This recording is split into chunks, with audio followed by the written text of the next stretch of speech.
Friends, welcome to my YouTube channel. दोस्तों, आज के सेशन में हम लोग करने वाले हैं सीटेट के ऑफलाइन एग्जाम में पूछे गए कुछ महत्वपूर्ण क्वेश्चंस को। दोस्तों, तो वीडियो को लास्ट तक देखिएगा। इसके पहले मैंने बहुत सारे ईवीएस के प्रैक्टिस सेट करा रखे हैं। अगर आपने नहीं किया है तो वो भी आप चैनल को सब्सक्राइब करने के बाद बेल आइकन को प्रेस कर लीजिए और उसके बाद जा कर के चैनल पे विजिट करके वहाँ से कि प्रैक्टिस सेट जो भी मैंने कराए हैं, सीडीपी के हुए, मैथ्स के हुए और ईवीएस के हुए, हिंदी के भी कुछ कराए गए हैं और संस्कृत के जो टैग वर्ड्स हैं उनको भी मैंने कराया हुआ है। और कुछ अलग जो पार्टिकुलर टॉपिक हैं जैसे कि एनएपी 2020 हुआ, एनसीएफ हुआ, ठीक है, निपुण भारत मिशन हुआ, इन सभी के भी आपको प्रैक्टिस सेट मिल जाएंगे, जिससे भी कि क्वेश्चन सीटेट एग्जाम में निश्चित रूप से बनते ही बनते हैं।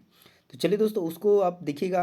पर आज के सेशन में हम लोग जो करने वाले हैं, ये ऑफलाइन क्वेश्चंस पूछे जा चुके हैं एग्जाम्स में। और ये जो दोस्तों एक प्रीवियस ईयर पेपर है जिसको कि हम आज प्रैक्टिस सेट के रूप में दोस्तों हल करेंगे, जिसमें कि हम लोग ईवीएस के पूरे 30 क्वेश्चंस करने वाले हैं। तो वीडियो को लास्ट तक देखिएगा दोस्तों, तभी आपको समझ में आ पाएगा कि किस तरीके से एग्जाम में क्वेश्चंस को पूछे जाते हैं और आपको किस तरीके से क्वेश्चंस को हल करना है। तो चलिए दोस्तों, वीडियो को शुरू करते हैं। आज का पहला क्वेश्चन करते हैं। बस इतना ही कहना चाहेंगे कि चैनल पर नए हैं तो सब्सक्राइब जरूर कर लेना, क्योंकि बहुत सारे इंपॉर्टेंट टॉपिक्स से वीडियोस आपको मिलने वाली हैं जो कि आपके एग्जाम्स के लिए बहुत ही महत्वपूर्ण होने वाली हैं। तो चलिए आज का पहला क्वेश्चन करते हैं। आज का पहला क्वेश्चन रहा दोस्तों, क्वेश्चन नंबर 61 से स्टार्ट करेंगे और 90 तक जाएंगे। ठीक, तो पर्यावरण अध्ययन के पाठ्यक्रम, ठीक है, जैसा कि ईवीएस का पाठ्यक्रम कि जिसे 6 उप विषयों के चतुर्दिक निर्मित किया गया है, में पौधे और पशु को जानबूझकर परिवार और मित्र उप विषय के अंतर्गत सम्मिलित किया गया है। इसके लिए निम्नलिखित में से एक कारण को छोड़कर, ध्यान दीजिएगा, क्वेश्चंस को समझना बेहद जरूरी है अगर आप सही तरीके से आंसर देना चाहते हैं। यहाँ पर क्या पूछा है कि इसके लिए निम्नलिखित में से एक कारण को छोड़कर, यानी एक कारण को छोड़कर शेष सभी कारण हो सकते हैं, तो वह एक कारण कौन सा है जिसको कि छोड़कर। तो इसमें एक कारण को छोड़कर पूछा है, जो जिसको छोड़ना है उसी को आपको बताना है। बाकी चीज़ें सही हैं, एक आपका गलत मिलेगा, उसी को आपको बताना है, यानी क्वेश्चन निगेटिव है। कहने का मतलब ये है। तो चलिए देख लेते हैं कि जो पौधे और पशु को जानबूझकर परिवार और मित्र उप विषय में अंतर्गत शामिल किया गया है, सभी कारण हो सकते हैं केवल एक को छोड़कर, तो वो कारण कौन सा है। पहला ऑप्शन है आपका कि सामाजिक और सांस्कृतिक संदर्भ में पौधों और पशुओं के स्थान निर्धारित करने में विद्यार्थियों की सहायता करना। क्या यह कारण हो सकता है। इस बात को उभारना कि किस प्रकार मनुष्य एक दूसरे से घनिष्ठ संबंधों को साझा करते हैं, क्या इसको छोड़ देंगे। अगर हम बात करें सामाजिक और सांस्कृतिक संदर्भ में पौधों और पशुओं के बीच स्थान निर्धारित करने की, तो विद्यार्थियों की सहायता करना, तो ये बात तो बिल्कुल सही है। और यहाँ पर बात करें कि इस बात को उभरना कि किस प्रकार मनुष्य एक दूसरे से घनिष्ठ संबंधों को साझा करते हैं, तो ये बात भी सही है। अगर हम बात करें नेक्स्ट ऑप्शन की, तो इस बात को उभारना कि किस प्रकार कुछ जो समुदायों के जो जीवन और आजीविकाएं हैं वो विशेष पशुओं या पौधों से घनिष्ठ रूप से जुड़े हैं, तो ये बात भी बिल्कुल सही है। जैसा कि आप लोग जानते हैं कि कुछ जो समुदाय हैं वो उनके लिए कुछ जो विशेष पशुएं हैं या पौधे हैं उनसे विशेष रूप से घनिष्ठ रूप से जुड़े हैं, जिनसे उनकी पूरी की पूरी आजीविका चलती है, जीवन उनका व्यापन होता है उनके वजह से। तो ये तो निश्चित रूप से सही होने वाला है। पर एक ऑप्शन डी भी देख लेते हैं, तो विद्यार्थियों को विज्ञान के दृष्टिकोण से पौधों और पशुओं को समझने में सक्षम बनाना, ये कारण नहीं हो सकता है उसके अंतर्गत सम्मिलित होने का। ये बिल्कुल करेक्ट आंसर बन जाएगा दोस्तों, ऑप्शन नंबर डी। तो इस तरीके से आपको ध्यान देना है कि क्या चीज़ें सही हो सकती हैं, क्या नहीं हो सकती हैं, जो कि आपको रियल लाइफ से कनेक्ट करके ही चीज़ों को ध्यान देना है। तो उम्मीद करते हैं क्वेश्चन आपको समझ में आया होगा। यहाँ पे जो राइट आंसर बनेगा ऑप्शन नंबर डी सही हो जाएगा, यानी डी को छोड़कर बाकी जो 3 हैं वो सही हैं। तो आपको वही कारण बताना था कि कौन सा नहीं होगा। ठीक है, नेक्स्ट क्वेश्चन देखते हैं, क्वेश्चन नंबर सेकेंड। थोड़ा सा वक्त लगेगा, समय लगेगा, पर ध्यान से चीज़ों को आपको समझते हुए चलना है, तभी आप आंसर सही तरीके से क्वेश्चंस का दे पाएंगे। चलिए देखिए, दिया गया है कि पर्यावरण अध्ययन के शिक्षण अधिगम में सर्वेक्षण का उद्देश्य क्या है। ठीक है, क्या समुदाय के साथ अन्योन्य क्रिया का अवसर प्रदान करना, बच्चों को विभिन्न लोगों के प्रति संवेदनशील बनाना, सूचना को प्रत्यक्ष प्राप्त करने का अवसर प्रदान करना, या आकलन के एक अवसर के रूप में इसका उपयोग करना, उपयुक्त में से कौन सही है। यानी कूट वाले क्वेश्चन से आपको ध्यान देना है। तो चलिए थोड़ा सा हम इसको स्क्रॉल करके थोड़ा सा कर लेते हैं ऊपर, और ध्यान दीजिएगा एक एक चीज़ को आप। ठीक है, तो यहाँ पर एक बात ध्यान दीजिए, क्या बात बोला गया है, समुदाय के साथ अन्योन्य क्रिया का अवसर प्रदान करना, तो बात बिल्कुल सही। बच्चों को विभिन्न लोगों के प्रति संवेदनशील बनाना, ये बात भी बिल्कुल सही, और इसमें भी अवसर दिया है, ये बात भी सही, और इसमें भी अवसर दिया है। एक चीज़ आपको बताना चाहेंगे, एक जो वर्ड है अवसर की बात करें, अगर अवसर वर्ड आ जाता है तो आपका 99% की बात करें दोस्तों, तो वो ऑप्शन आपका करेक्ट होने वाला है, इतना ध्यान दीजिएगा। ठीक है, तो इस तरीके से अगर हम बात करें तो ये अवसर अवसर अवसर तीन तो ऐसे ही सही हो गया, और बच्चों को विभिन्न लोगों के प्रति संवेदनशील बनाना, ये भी बिल्कुल पॉजिटिव ही है। तो यहाँ पे जो करेक्ट आंसर बन जाएगा ऑप्शन नंबर ए बन जाएगा। ए बी सी डी यानी चारों के चारों बिल्कुल सही हैं। किस चीज़ के लिए, तो क्वेश्चन में क्या बोला गया है कि पर्यावरण अध्ययन के शिक्षण अधिगम में सर्वेक्षण का उद्देश्य, ये चारों जो ऑप्शन है बिल्कुल सही है। तो यहाँ पे एक करेक्ट आंसर बन जाएगा option number A. Next question के तरफ चलते हैं, क्वेश्चन नंबर 3। चलिए निर्देश पहले पढ़ लीजिए। तो निर्देश है कि प्रश्न संख्या 63 से 65 निम्नलिखित अवतरण पर आधारित है, यानी कि जो यहाँ पे चीज़ें दी गई हैं, अवतरण जो दिया गया है इसके ऊपर जो है कि पूरा का पूरा जो है 63, 64 और 65 ये 3 क्वेश्चंस आधारित हैं। तो पहले अवतरण को ध्यान से समझ लीजिए, तभी आप क्वेश्चन का आंसर दे पाएंगे। शिक्षक द्वारा प्रदर्शित एक कटोरे में पानी उबालने का उसका वाष्पीकरण हो जाने के प्रयोग को देखने के बाद 7-8 वर्ष के बच्चों द्वारा दिए गए उत्तर इस प्रकार हैं कि पानी गुम हो गया, कटोरे ने पानी सोख लिया, आग ने पानी पी लिया, भगवान ने पानी पी लिया। ये जो बच्चे हैं ये आंसर दे रहे हैं क्या होने के बाद, वो जो कटोरे में पानी जो था उबालने के बाद उसका जो वाष्पीकरण हो जाता है, वाष्पीकरण होने के बाद जब बच्चे देखते हैं उस चीज़ को, तो उसके बाद वो अपना आंसर देते हैं कि पानी जो है कि गुम हो गया, कटोरे ने पानी सोख लिया, या आग ने पानी पी लिया, या भगवान ने पानी पी लिया। अब इसी के आधार पर आपको क्वेश्चंस पूछे जाएंगे। तो चलिए देखते हैं कि क्वेश्चन किस तरीके से जो है पूछा गया है इनके ऊपर। तो क्वेश्चन क्या है, पहला 63 नंबर क्वेश्चन है, ध्यान दीजिएगा कि ये उत्तर बच्चों और उनके विचारों के बारे में क्या बताते हैं। क्या बच्चों के उत्तर तर्क संगत नहीं है, बच्चों की सोच गलत है, बच्चे अच्छा अवलोकन नहीं कर पाते, या वाष्पीकरण के बारे में बच्चों के जो विकल्पी जो हैं कि विचार हैं, यानी विकल्पी विचार हैं। तो क्या यहाँ पे करेक्ट आंसर बनेगा, ये आपको बताना है।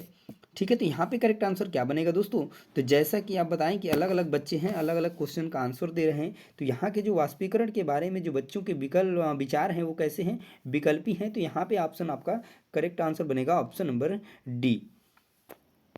नेक्स्ट क्वेश्चन देखिए, जो क्वेश्चन है कि शिक्षक को इन उत्तरों का सामना किस प्रकार करना चाहिए, यानी कि जो बच्चे उत्तर दिए हैं वाष्पीकरण के बारे में कि पानी गुम हो गया, कटोरे ने पानी सोख लिया, तो इस तरीके के उत्तरों का सामना किस प्रकार जो है कि शिक्षक को करना चाहिए। क्या जल चक्र का एक मानक चार्ट जो है प्रदर्शित करें, या वाष्पीकरण की परिभाषा दें और बच्चों को उसे याद करने के लिए कहें, या उनके विचारों तक पुनः पहुंचने के लिए एक चर्चा प्रारंभ करें, या बच्चों को बता दें कि क्या है उन्होंने गलत बताया है, वो गलत चीज़ है। तो यहाँ पर देखिए, ना ही हम जल चक्र का एक मानक चार्ट जो है प्रदर्शित करेंगे, उससे समझ में बच्चों को नहीं आएगा। याद करना एक बहुत ही निगेटिव वर्ड है, तो ये भी चीज़ें गलत हो जाएंगी। और यहाँ पर गलत कहना बच्चों को, ये भी एक चीज़ गलत होगा। तो हमें क्या करना है कि उनके विचारों तक पहुँचने के लिए एक चर्चा प्रारंभ करें, और चर्चा प्रारंभ करके उनके जो विचार हैं उनको क्या करें, सही करें और उनको बताएं। तो ये क्वेश्चन का करेक्ट आंसर बन जाएगा option number C. Next question देखिए, दो क्वेश्चन नंबर 65 है, उसी के ऊपर है बिल्कुल। तो वाष्पीकरण विषय पर बच्चों की जो विविध सोच का आकलन करने के लिए निम्नलिखित में से कौन सा प्रश्न एक नमूना हो सकता है। क्या होता यदि जल चक्र होता ही नहीं, जल चक्र के क्रम के सोपानों की सूची बनाइए, जल चक्र का आरेख बनाइए और उसे नामित कीजिए, या जल चक्र के 5 लाभ लिखिए। तो यहाँ पे करेक्ट आंसर क्या बनेगा, जैसा कि आप जानते हैं कि अगर हम बात करें, ये सभी जो क्वेश्चंस हैं ये बिल्कुल अभिसारी हैं, और हम बात करते हैं अपसारी क्वेश्चंस को, यानी कि ऐसे क्वेश्चंस जिसके बहुत सारे उत्तर हो सकते हैं। तो यहाँ पर हम बात करें कि जल चक्र के क्रम के सोपानों की सूची बनाएं, उसे नामित करें, आरेख बनाएं और 5 लाभ लिखें, तो ये सब नहीं होंगे। यहाँ पर उनकी विविध सोच का अगर आकलन करना है तो उनसे ये क्वेश्चंस करिए। ये क्वेश्चन जो है उसका नमूना हो सकता है कि क्या होता यदि जल चक्र होता ही नहीं, यहाँ पे करेक्ट आंसर बन जाएगा। ठीक है, क्योंकि उनकी विविध सोच का आकलन करना है, ना कि सटीक जो है कि एक आंसर है उसको बताना है। ठीक है, उनके विचारों को जानना है। तो आप जो है ये जो है क्वेश्चन का नमूना बिल्कुल सही होगा कि क्या होता है यदि जल चक्र होता ही नहीं। ठीक है, तो यहाँ पे आंसर बन जाएगा option number A. Next question की तरफ चलते हैं। अब जो अलग क्वेश्चंस मिलेंगे वो अलग तरीके से होंगे, क्योंकि जो अवतरण पे क्वेश्चंस थे वो आप कर चुके हैं 63 से 65 तक। अगला क्वेश्चन है कि निम्नलिखित में से कौन से राज्य जम्मू और कश्मीर के पड़ोसी राज्य हैं? तो हिमाचल प्रदेश है, क्या पंजाब है? हिमाचल प्रदेश, उत्तर प्रदेश, उत्तराखंड, राजस्थान, हिमाचल प्रदेश, उत्तराखंड। तो कौन बनेंगे राज्य जम्मू और कश्मीर के पड़ोसी राज्य? तो यहाँ पर हम बात करें अगर उत्तर प्रदेश की, तो जैसा कि आप जानते हैं कि उत्तर प्रदेश बहुत ही नीचे है। राजस्थान की बात करें इस तरीके से कट जाएगा। उत्तराखंड की बात करें तो ये भी उत्तर प्रदेश के बगल में है, तो जम्मू और कश्मीर के पास तो जाने का चांस ही नहीं है। ठीक है, तो यहाँ पे जो करेक्ट आंसर बन जाएगा आपका हिमाचल प्रदेश और पंजाब जो है जम्मू कश्मीर के पड़ोसी राज्य हैं। तो यहाँ पे करेक्ट आंसर आपका बन जाएगा ऑप्शन नंबर 1। और ध्यान दीजिएगा कि मैप से आपको निश्चित रूप से क्वेश्चन 2 से 3 आपको देखने को मिल जाएंगे, तो मैप आप अच्छे तरीके से देख करके जाएंगे कि कौन सा राज्य किस जगह पर है और किसके पड़ोसी राज्य हैं, और कौन जो है कि किस तट से जुड़ा हुआ है, ये भी आप देख करके जाएंगे। निश्चित रूप से इस पे क्वेश्चन आपको देखने को मिलेंगे। चलिए आ जाते हैं घरों से। कुछ क्वेश्चंस जो है कि देखने को मिलते हैं हर बार। तो प्रत्येक स्थान के नाम के साथ उस क्षेत्र में बनाए जाने वाले सामान्य घरों के सही विवरण का मिलान कीजिए। ध्यान दीजिएगा। ठीक है, यानी स्थान दिया गया है और वह उस स्थान पर किस तरीके के घर बनाए जाते हैं उनको सही तरीके से मिलान करना है। तो चलिए थोड़ा सा जो है कि कूट शब्द को जो क्वेश्चन है उनको ऊपर कर लेते हैं। एक तरफ स्थान और एक तरफ घर दिए गए हैं। पहला दिया गया है मनाली, दूसरा राजस्थान, असम और लद्दाख। तो यहाँ पर ऑप्शन 5 हैं, वहाँ पे ऑप्शन 4 हैं। आपको थोड़ा ध्यान से क्वेश्चंस को करना है, ये बात आप ध्यान दीजिएगा। ठीक है, तो चलिए क्वेश्चंस का आंसर बताइए कि क्या होगा यहाँ पर। ठीक है, तो पहला दिया है, एक एक चीज़ ध्यान दीजिएगा।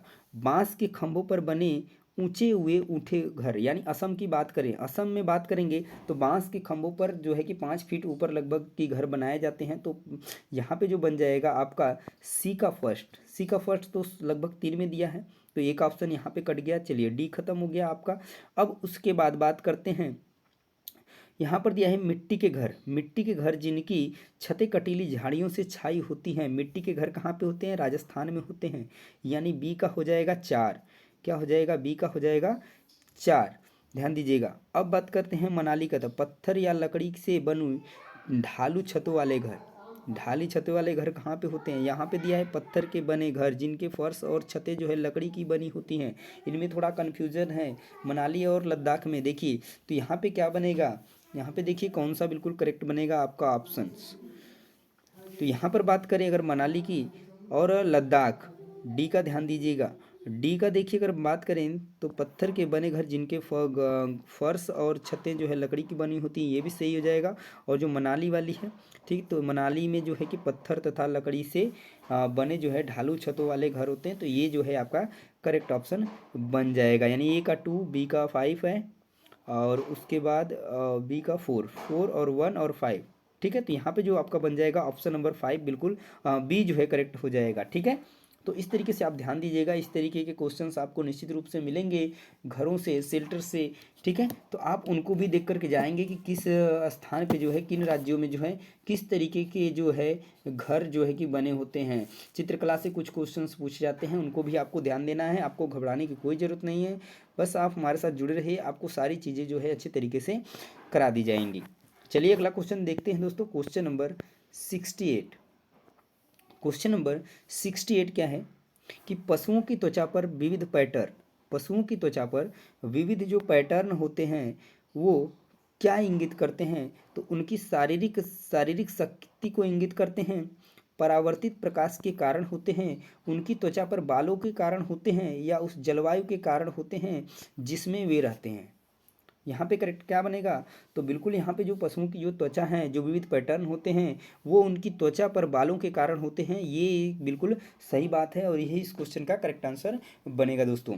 तो वीडियो आपको कैसी लग रही है और क्वेश्चंस आपको कैसे लग रहे हैं, एक कमेंट में हमें जरूर बताएं। और पसंद आ रहा है तो दोस्तों वीडियोस को लाइक और शेयर जरूर से जरूर करें और चैनल को सब्सक्राइब करना तो भूलना ही नहीं और बेल आइकन भी प्रेस कर लेना, तभी आपको सबसे पहले नोटिफिकेशन जाएगा। चलिए अगला क्वेश्चन करते हैं। Question number 69। क्वेश्चन नंबर 69 है कि जो व्यक्ति जंगल में कम से कम 25 वर्षों से रह रहे हैं, उनका उस जंगल भूमि पर और उसमें पैदा होने वाली वस्तुओं पर अधिकार है। यह जनादेश किसके द्वारा दिया गया है, ये आपको बताना है। क्या भारतीय जंगल अधिनियम 1927, जंगल अधिकार अधिनियम 2007, भूमि अधिग्रहण अधिनियम 1894 या संविधान आदेश संशोधन विधेयक 2012? तो बात करें हम अगर जंगल अधिकार अधिनियम की, तो ये जो दिया गया है आपका जंगल अधिकार अधिनियम 2007 के द्वारा दिया गया है। तो यहाँ पे करेक्ट आंसर बनेगा ऑप्शन नंबर बी। इसके अंतर्गत है क्या कि जो व्यक्ति जंगल में कम से कम 25 वर्षों से रह रहे हैं, उनका उस जंगल भूमि पर और उसमें पैदा होने वाली जो भी वस्तुएं हैं उन पर उनका अधिकार है। ठीक है, ध्यान दीजिएगा। ये क्वेश्चन कभी कभी एग्जाम में पूछा गया है और ये 2016 एग्जाम में आपका पूछा गया सवाल है, ये ध्यान दीजिएगा सीटेट एग्जाम में। अगला क्वेश्चन देखिए, क्वेश्चन नंबर 70। क्वेश्चन नंबर 70 है कि निम्नलिखित में से मच्छरों द्वारा फैलने वाले रोगों का समुच्चय कौन सा है? Malaria, HIV, AIDS, dengue. तो जैसे बात करें हम यहाँ पर मलेरिया और डेंगू तो हैं, पर HIV एड्स ये नहीं है, तो ये कट गया। यहाँ पर भी HIV एड्स दिया, ये भी कट गया। यहाँ पर दिया है मियादी बुखार, हैजा और चिकनगुनिया। तो ये चीज़ें देखिए, डेंगू, मलेरिया और चिकनगुनिया ये जो है मच्छरों से फैलने वाले रोग हैं। तो यहाँ पे जो करेक्ट आंसर बन जाएगा आपका ऑप्शन नंबर सी दोस्तों, बिल्कुल सही हो जाएगा। नेक्स्ट क्वेश्चन देखिए, 71 नंबर क्वेश्चन पूछा गया है कि घटपर्णी पौधा भारत में नहीं पाया जाता है। मेढकों, कीड़े मकोड़ों और चूहों को चालाकी से फंसाकर खा जाता है। कीड़े मकोड़ों को आकर्षित करने के लिए उच्च तारत्व की ध्वनियाँ निकालता है, या का मुंह छोटी छोटी कंटियों से ढका होता है। इसके बारे में क्या जो है करेक्ट होगा? तो ये देखिए, अगर हम बात करें भारत में नहीं पाया जाता है तो ये बात गलत है। भारत में यह पाया जाता है और ये मेघालय में आपको पाया जाता है। जो नेफेंथिस पौधे हैं मेघालय में आपको भारत में पाए जाते हैं। बात करें मेढकों और कीड़े मकोड़ों और चूहों को चालाकी से फंसाकर खा जाते हैं, तो ये बात बिल्कुल सही है। यहाँ पर बात की गई है कि कीड़े मकोड़ों को आकर्षित करने के लिए उच्च तारत्व की ध्वनियाँ निकालते हैं, तो ये बात गलत है। ध्वनियाँ नहीं निकालते हैं, वह सुगंध एक विशेष प्रकार की छोड़ते हैं, जिससे कि कीड़े मकोड़े क्या होते हैं, अपने आप खींचे चले जाते हैं उस पौधे की तरफ। का मुंह छोटी छोटी कंटियों से ढका होता है, तो ये बात भी गलत है। तो यहाँ पे जो करेक्ट आंसर बनेगा आपका ऑप्शन नंबर बी जो है बिल्कुल करेक्ट होगा घटपर्णी पौधे के बारे में। ठीक है, नेक्स्ट क्वेश्चन देखते हैं दोस्तों, क्वेश्चन नंबर 72। क्वेश्चन नंबर 72 है कि नीचे दिए गए खाद्य पदार्थों के किस समुच्चय में लौह तत्व प्रचुर मात्रा में होता है? तो बात करें, यहाँ पर दिया है आंवला, पालक, आलू। तो लौह तत्व की बात करें दोस्तों, तो वो आपका पाया जाता है आंवला, ठीक है, आंवला, पालक और गुड़। तो किस ऑप्शन में आपको दिख रहा है दोस्तों? आंवला, पालक इसमें है, आंवला है, आलू, टमाटर, तो ये कट गया, ये कट गया, बंद गोभी, भिंडी, गुड़, ये कट गया। यहाँ पे आपको ऑप्शन नंबर डी मिल गया है, आंवला, पालक और गुड़। निश्चित रूप से ये क्वेश्चन आपको देखने को एग्जाम में मिलते हैं दोस्तों, बहुत बार रिपीट हुआ है ये क्वेश्चन। सबसे ज़्यादा कह सकते हैं कि रिपीट हुआ होने वाला क्वेश्चन कौन सा है, तो ये है। ठीक है, ध्यान दीजिएगा, आंवला, पालक और गुड़। कभी कभी इसमें ऑप्शन में थोड़ा बहुत चेंजेज आपको देखने को मिल जाते हैं, तो ध्यान दीजिएगा इस चीज़ को। कभी कभी क्वेश्चन को घुमाकर भी इसको पूछता है। ठीक है, तो यहाँ पे ऑप्शन हो जाएगा आपका right option number D. Next question देखिए दोस्तों, क्वेश्चन नंबर 73 नंबर क्वेश्चन। हमारे देश के लगभग सभी भागों में मिर्च का उपयोग भोजन पकाने में किया जाता है। हमारे देश में मिर्च को लाने वाले व्यवसायी आए थे, कहाँ से आए थे ये आपको बताना है। तो दक्षिण अमेरिका से आए थे, अफगानिस्तान से, ऑस्ट्रेलिया से, उज्बेकिस्तान से। तो मिर्च की बात करें दोस्तों, मिर्च जो हमारे देश में आया था ये आया था आपका दक्षिण अमेरिका से। तो यहाँ पे करेक्ट आंसर बन जाएगा ऑप्शन नंबर ए। ध्यान दीजिएगा, अगला क्वेश्चन, क्वेश्चन नंबर 70 नंबर 4। निम्नलिखित में से कौन सा पक्षी कैक्टस पौधे के कांटों के बीच अपना घोंसला बनाता है? तो बया, कलचीड़ी, फाख्ता, शकरखोरा। कैक्टस पौधे के कांटों के बीच अपना घोंसला बनाता है। इस बारे में आपको बताना है। तो यहाँ पे बात करें अगर कैक्टस पौधे के कांटों के बीच जो अपना घोंसला बनाता है उस पक्षी का नाम है दोस्तों फाख्ता। तो यहाँ पे करेक्ट आंसर बनेगा ऑप्शन नंबर सी। चलिए अगले क्वेश्चन की तरफ चलते हैं। क्वेश्चन नंबर 75 है कि किसी पशु के विषय में नीचे दिए गए विवरण को पढ़िए और उस पशु को पहचानिए। यह भालू जैसा दिखता है परंतु भालू नहीं है। यह दिन के लगभग 17 घंटों वृक्ष की शाखाओं से उल्टे लटक कर सोता है। यह जिस वृक्ष पर रहता है उसी की पत्तियां खाता है। यह लगभग 40 वर्षों तक जीवित रहता है। क्या चिंपैंजी है, पैंडा है, स्लॉथ है, लंगूर है? तो बात करें अगर भालू जैसा दिखता है, भालू भालू नहीं होता है पर भालू जैसा दिखता है, 17 घंटे जो है कि वृक्षों की शाखाओं पर उल्टे लटक कर सोता है, बहुत ही आलसी होता है, ठीक है, जिस वृक्ष पर रहता है उसी की पत्तियां खाता है। तो यहाँ पे जो करेक्ट आंसर बनेगा ऑप्शन नंबर सी हो जाएगा। ये है स्लॉथ। इस जानवर का क्या नाम है? स्लॉथ है। तो यहाँ पे करेक्ट आंसर बन जाएगा दोस्तों option number C. Next question देखिए, क्वेश्चन नंबर 76। क्वेश्चन नंबर 76 है कि नीचे दिए गए जीवों के समूहों में से किनकी दृष्टि श्रेष्ठ होती है तथा वे मनुष्यों की तुलना में 4 गुनी अधिक दूरी वस्तुओं को देख सकते हैं? क्या सांप, रेशम कीट, छिपकली? क्या ये है? मधुमक्खी, मच्छर, तितली, बांज, तेंदुआ? तो बात करें दोस्तों अगर जो 4 गुना अधिक देख सकते हैं, अधिक किससे? मनुष्यों से, तो वो जो समूह है आपका ऑप्शन नंबर बी है। जिसकी बात करें चील, गरुड़, गिद्ध जो है मनुष्यों की तुलना में 4 गुना जो है अधिक दूरी को वस्तुओं को देख सकते हैं और इनकी दृष्टि जो होती है श्रेष्ठ होती है। ठीक है, अगले क्वेश्चन की तरफ चलते हैं दोस्तों। Question number 77। क्वेश्चंस को ध्यान से पढ़िए। दिया है कि नीचे दिए गए खेती करने के विवरण को पढ़िए और इस ढंग की पहचान कीजिए कि ये किस प्रकार की खेती इसको कहा जा सकता है। एक फसल को काटने के पश्चात खेत को कुछ वर्षों के लिए खाली छोड़ दिया जाता है, उसमें कुछ भी नहीं उगाया जाता है। इस भूमि में बांस या अन्य खरपतवार जो भी उग आता है उन्हें उखाड़ा नहीं जाता है, काट कर क्या कर दिया जाता है? जला दिया जाता है। यह राख भूमि को उर्वरा बनाती है। जब यह भूमि खेती के लिए तैयार हो जाती है तब उसे हल्का सा खोदा जाता है, भूमि को जोता नहीं जाता और उस पर बीज छिड़क दिए जाते हैं। तो यह इसकी ढंग क्या होगी? इसको किस प्रकार की हम खेती जो है कि कहेंगे? क्या झूम खेती, सीढ़ी नुमा खेती, सिंचाई खेती, सहकारी खेती? इसमें सीढ़ी नुमा की बात कोई की नहीं गई है, सिंचाई की बात नहीं की गई है, सहकारी खेती भी नहीं। ये इसे क्या कहते हैं? तो झूम खेती कहते हैं। अगर इस तरीके से क्वेश्चन आए कि खेत में क्या किया जाता है, एक बार फसल उगाने के बाद उसमें जो भी चीज़ें खरपतवार होते हैं उनको जला दिया जाता है, ठीक है, और कुछ समय के लिए छोड़ दिया जाता है उसको, तो ये इसे क्या कहेंगे? झूम खेती कहेंगे। ठीक है, याद रखना है आपको। अगले क्वेश्चन की तरफ चलते हैं। Question number 78। क्वेश्चन नंबर 78 है दोस्तों, जब कोई सपेरा अपने वाद्य यंत्र बीन को बजाता है तो सांप उसकी ध्वनि पर अपने सिर को इधर उधर घुमाता है, जिसको हम कहते हैं कि सांप जो है नाचता है। आपके विचार से सांप जो है वाद्य यंत्र के प्रति अनुक्रिया कैसे कर रहा है? क्या चीज़ें सुनकर कर रहा है, ये आपको बताना है। क्या उस वाद्य यंत्र को सूंघकर वह प्रतिक्रिया कर दे रहा है? उस वाद्य यंत्र की इस ध्वनि को सुनकर, उस वाद्य यंत्र की गति को देखकर, या उस वाद्य यंत्र द्वारा उत्पन्न कंपनों के प्रति अनुक्रिया करके इसको जो है कि वो अपनी जो है प्रतिक्रिया दे रहा है। तो यहाँ पर बात करें जब भी इस तरीके का क्वेश्चंस आपको आए सपेरा से रिलेटेड और बिन से रिलेटेड, तो कंपन आपको याद रखना है कि वह उसके कंपन के द्वारा जो है कि अपनी अनुक्रिया को कर देता है, करता है, जिससे हम क्या करते हैं वो अपने फन को हिलाता है और हमको लगता है कि सांप जो है डांस कर रहा है।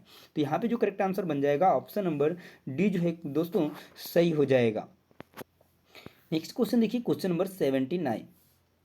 क्वेश्चन नंबर 79 है कि परिवार एक इकाई होता है जिसमें माँ, पिता और उनके 2 बच्चे होते हैं। यह कथन सही नहीं है क्योंकि परिवार कई प्रकार के होते हैं तथा परिवार का केवल एक ही प्रकार में वर्गीकरण नहीं किया जा सकता।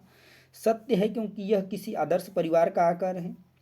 सत्य है क्योंकि सभी परिवार भारतीय परिवार इसी प्रकार के होते हैं। सही नहीं है क्योंकि इस कथन में स्पष्ट करना चाहिए कि बच्चे जैविक होते हैं। तो यहाँ पे करेक्ट आंसर क्या बनेगा? तो यहाँ पर ये बातचीत सही है कि ये बात सही नहीं है कि परिवार एक इकाई होता है जिसमें केवल माँ पिता और उनके दो बच्चे ही हों, क्योंकि परिवार कई प्रकार के होते हैं और परिवार का केवल एक ही प्रकार में वर्गीकरण नहीं किया जा सकता। ये इस क्वेश्चन का करेक्ट आंसर बनेगा। जैसा कि आपको भी मालूम है कि यहाँ पर जो बताया गया है वो बात सही नहीं है, क्योंकि उसी प्रकार का परिवार कहना गलत होगा, क्योंकि और भी तरीके के परिवार होते हैं जिसमें कि माँ बाप बच्चे उनके बच्चे दादा दादी चाचा चाची इस तरीके के भी होते हैं परिवार, तो उनको हम एक प्रकार के ही प्रकार में वर्गीकरण नहीं कर सकते हैं। तो यहाँ पे करेक्ट आंसर बन जाएगा option number A. Next question देखते हैं, क्वेश्चन नंबर 80 यानी 80 नंबर क्वेश्चन। मानवों के पेट में अमाशय रस की प्रकृति होती है और वह भोजन के पाचन में सहायता करता है। यानी जो अमाशय होती है, अमाशय रस की प्रकृति होती है वो कैसा होता है? उदासीन, अम्लीय, क्षारीय, उभयधर्मी। तो यहाँ पे जो बात करें, जो मानवों के पेट में अमाशय रस की प्रकृति होती है वो कैसी होती है? अम्लीय होती है, एसिडिक होती है, आपको ध्यान देना है। तो यहाँ पे correct answer option number B जो है कि सही हो जाएगा। नेक्स्ट क्वेश्चन देखिए, क्वेश्चन नंबर 81। चलिए क्वेश्चन नंबर 81 को ध्यान से पढ़िए। थोड़ा सा क्वेश्चन बड़ा है, आपको ध्यान से पढ़ने की जरूरत है, समय देना है। आप समय दीजिए और अच्छे तरीके से क्वेश्चन को पढ़ कर के आंसर दीजिए। क्वेश्चन है, कक्षा 3 के एक शिक्षक ने अपने बच्चों को निम्नलिखित पेड़ पौधों की पत्तियों को विभिन्न वर्गों में वर्गीकृत करने को कहा। जैसे नींबू, आम, तुलसी, पुदीना, नीम, केला, ये कुछ पत्तियां हैं इन पौधों के। ठीक है, कुछ विद्यार्थियों ने पत्तियों का वर्गीकरण इस प्रकार किया। जैसे अलग अलग बच्चे हैं तो अलग अलग तरीके से जो है कि उनको वर्गीकृत करते हैं। किसी ने किया है कि दवाओं के गुणों वाली पत्तियां और दवाओं के गुण से रहित पत्तियां। किसी ने किया है कि बड़ी पत्तियां और छोटी पत्तियां। ठीक है, और किसी ने क्या लिया है? छोटी पत्तियां। तो शिक्षक ने समूह ए को सही माना और समूह बी को गलत। यानी दो तरीके से, दो कैटेगरी में डिवाइड किए हैं बच्चों ने पत्तियों को। एक जो है कि दवाओं के गुणों वाली पत्तियां और दवाओं से के गुण से रहित पत्तियां, और दूसरे जो वर्गीकरण है बड़ी पत्तियां और छोटी पत्तियां। तो ए को सही माना गया है और बी को गलत माना गया है।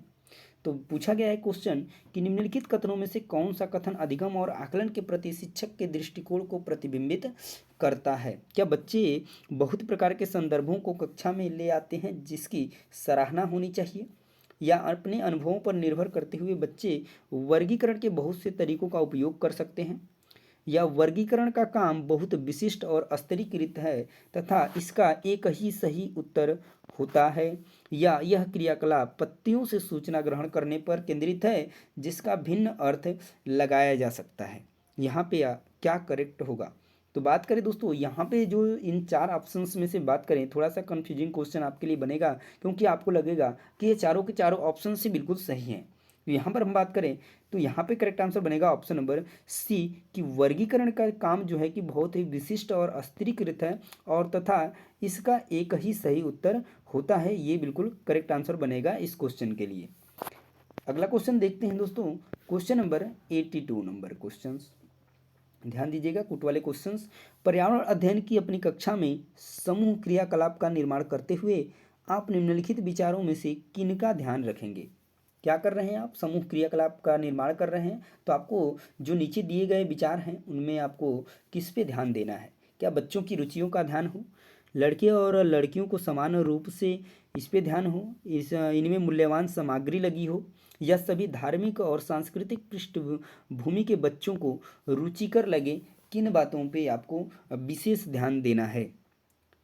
तो देखिए, अगर हम बात करें कि बच्चों की रुचियों का ध्यान दो, तो इस पर निश्चित रूप से इस पर ध्यान देने की ज़रूरत है, और लड़के और लड़कियों को समान रूप से ध्यान देना जरूरी है, पर इसमें मूल्यवान सामग्री लगी हो ये जरूरी नहीं है।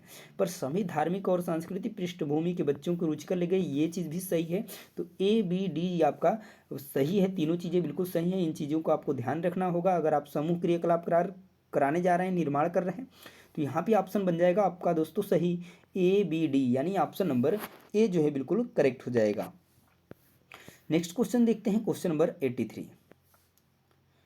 क्वेश्चन नंबर 83 है कि निम्नलिखित सभी कथन पर्यावरण अध्ययन में सामूहिक रूप से क्रियाकलापों में संलग्न शिक्षकों और विद्यार्थियों के पक्ष में तर्क प्रस्तुत करते हैं, केवल एक कथन को छोड़कर। वह कथन कौन सा है?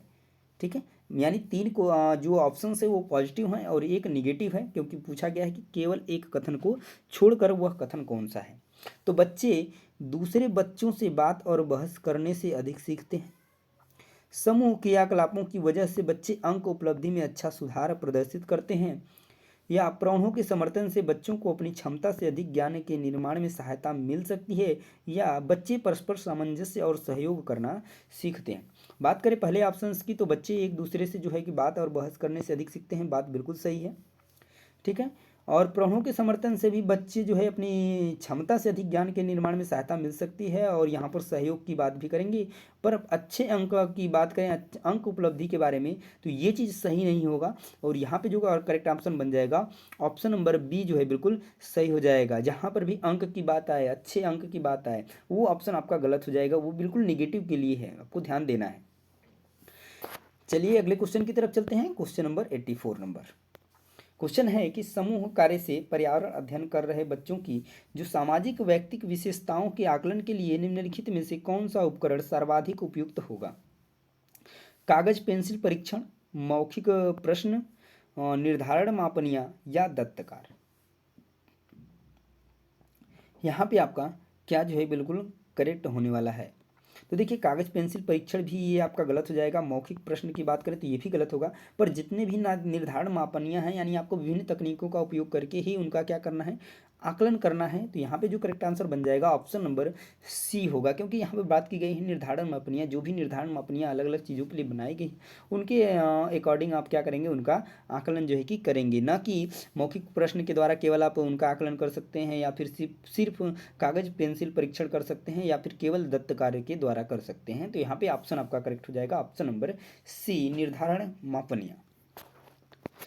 नेक्स्ट क्वेश्चन देखिए 85 नंबर क्वेश्चन है कि नीचे पौधों के बारे में बच्चों के कुछ सहानुभूत विचार दिए गए हैं, इनमें से कौन सा विचार वैज्ञानिक दृष्टि से ठीक है? बीज किसी पौधे का हिस्सा नहीं होते, गाजर और बंद गोभी पौधे नहीं हैं, घास पौधा नहीं है, या कुछ सब्जियां फल होती हैं।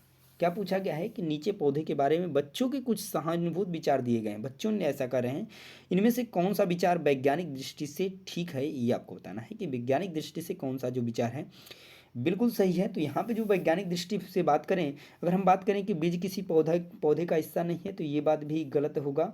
गाजर और बंद गोभी पौधे नहीं है, तो ये भी गलत हो गया। वैज्ञानिक दृष्टि से घास पौधा नहीं है।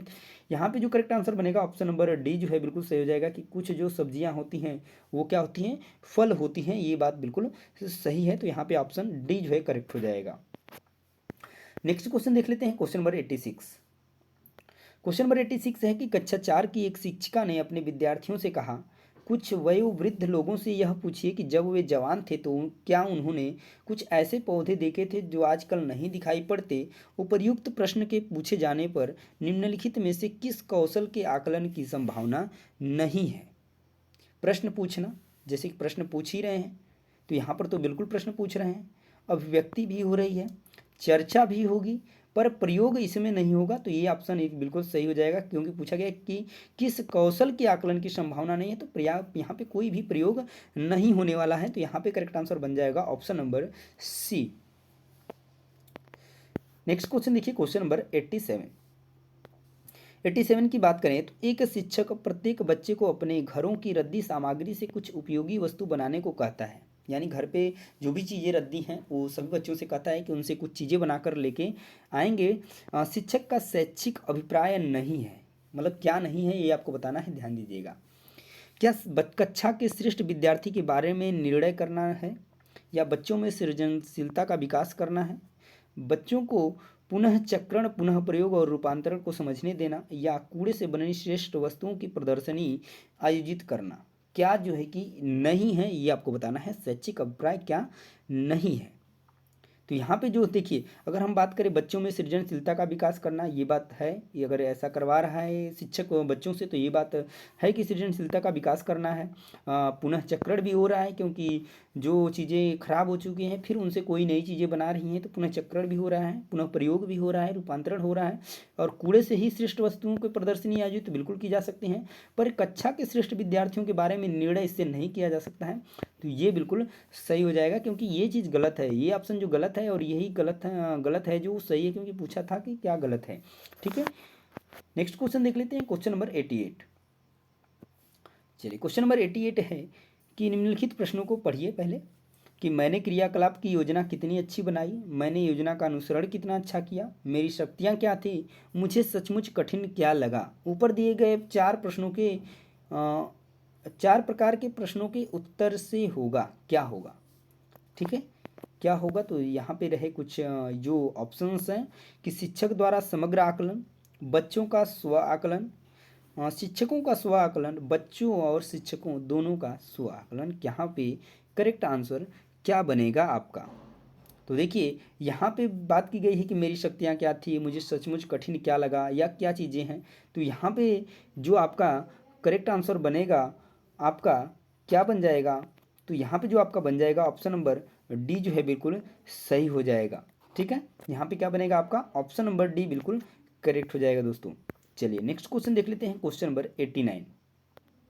क्वेश्चन नंबर 89 है कि पर्यावरण अध्ययन की पाठ्यपुस्तक में प्रयुक्त भाषा तकनीकी और औपचारिक होनी चाहिए, बच्चे की दिन प्रतिदिन की भाषा से संबंध होनी चाहिए, रूखी और बच्चों के द्वारा समझने में कठिन होनी चाहिए, परिभाषाओं पर बल देते हुए औपचारिक बनाई जानी चाहिए। तो जैसा कि यहाँ पे आपको इस क्वेश्चन का आंसर देने में कठिनाई नहीं आनी चाहिए, क्योंकि पर्यावरण की जो पाठ्यपुस्तक है उसमें जो प्रयुक्त भाषा है वो तकनीकी और औपचारिक नहीं होनी चाहिए, रूखी और बच्चों के द्वारा समझने में कठिन नहीं होनी चाहिए, और परिभाषाओं पर बल देते हुए औपचारिकता बनाई जानी चाहिए। क्या ये चीज़ सही होगा? ये भी नहीं सही होगा। क्या ऐसी होनी चाहिए कि बच्चे की दिन प्रतिदिन भाषा से संबंध होनी चाहिए, जब तभी जो है कि बच्चे आसानी से और अच्छी तरीके से चीज़ों को समझ पाएंगे और सीखेंगे। चलिए नेक्स्ट क्वेश्चन देख लेते हैं, क्वेश्चन नंबर 90। क्वेश्चन नंबर 19 है कि एक शिक्षक अपने विद्यार्थियों को विभिन्न पशुओं के चित्र देता है और उन पशुओं में रंग भरने को कहता है जो हमारे घरों में नहीं रहते। इस क्रियाकलाप का उद्देश्य है सृजनात्मकता का विकास करना, अवलोकन का विकास करना, वर्गीकरण कौशल का विकास करना, डाटा संग्रह का विकास करना, या उपरोक्त में से कौन सही है। यहाँ पे ये बताना है कि कौन सा जो है कि उपरोक्त में से सही है। 90 क्वेश्चन का आंसर क्या बनेगा कि सृजनात्मकता का विकास करना, अवलोकन का विकास करना, वर्गीकरण का कौशल का विकास करना। तो बात की गई है यहाँ पर देखिए किस चीज़ का, तो यहाँ पर करना क्या है कि पशुओं के कुछ चित्र दिए गए हैं उनमें रंग भरना है, तो यहाँ पर सृजनात्मकता का भी विकास होगा, ठीक है। और बात करें अवलोकन का विकास तो निश्चित रूप से होना होगा, क्योंकि यहाँ पे बात की गई है कि जो घरों में नहीं रहते हैं, ठीक है, तो देखेंगे तभी जानते हैं कि नहीं रहते हैं। उसके बाद वर्गीकरण भी करेंगे कि क्यों बाहर रहता है कौन अंदर रहता है, यानी घरों में नहीं रहते तो वर्गीकरण तो ऐसे ही हो गया, तो वर्गीकरण भी हो गया, पर डाटा इसमें कोई संग्रह नहीं हो रहा है। तो यहाँ पे जो ऑप्शन बन जाएगा ए बी सी, जो जिसमें आपको मिल जाएगा तीनों सही है, तो आपका ऑप्शन सही हो जाएगा। तो ए बी सी आपको किस में मिल रहा है, ऑप्शन नंबर बी में मिल रहा है। तो दोस्तों इस क्वेश्चन का करेक्ट आंसर हो जाएगा ऑप्शन नंबर बी। तो दोस्तों ये थे आपका प्रीवियस ईयर क्वेश्चंस में ऑफलाइन वाले में पूछे गए पूरे के पूरे 30 क्वेश्चन, जो कि हम लोगों ने 61 से लेकर 90 तक के क्वेश्चंस को किया है। तो क्वेश्चंस आपको कैसे लगे हैं, वीडियोस आपको कैसी लगी है, आपको क्वेश्चन समझ में आए कि नहीं, कमेंट में हमें जरूर बताइएगा। और नेक्स्ट जो है आपको वीडियोस देखने के लिए चैनल को सब्सक्राइब कर लीजिए और बेल आइकन को प्रेस करना नहीं भूलिएगा, तभी आपके पास जो है कि नोटिफिकेशन जाएगा जैसे ही वीडियो अपलोड की जाएगी। और बता दें दोस्तों, अभी आपको आज ही के शाम में, यानी कि आज जो है आपका, ठीक है, देखने को मिलेगा मैथ्स का जो क्लासेस है वो शाम को आपको वीडियोस मिल जाएगी। और नेक्स्ट जो है सुबह में, यानी कि मंडे को कल आपको मॉर्निंग में सीडीपी की जो है कि क्लास मिल जाएगी, और दोपहर में आपको ईवीएस, और फिर शाम को मैथ्स, और इस तरीके से मिलेगा। और बीच बीच में आपको हिंदी की क्लासेस भी मिलती रहेंगी, और अलग जो एक्स्ट्रा पार्टिकुलर जो टॉपिक्स हैं जैसे कि नेपी 2020 एनसीएफ, और ठीक है, इन सब चीज़ों पे और टैग वर्ड्स पे इस सारे क्वेश्चंस जो हैं मिलते रहेंगे। तो दोस्तों मिलते हैं नेक्स्ट वीडियो में, तक लिए जय हिंद, आपका दिन शुभ हो।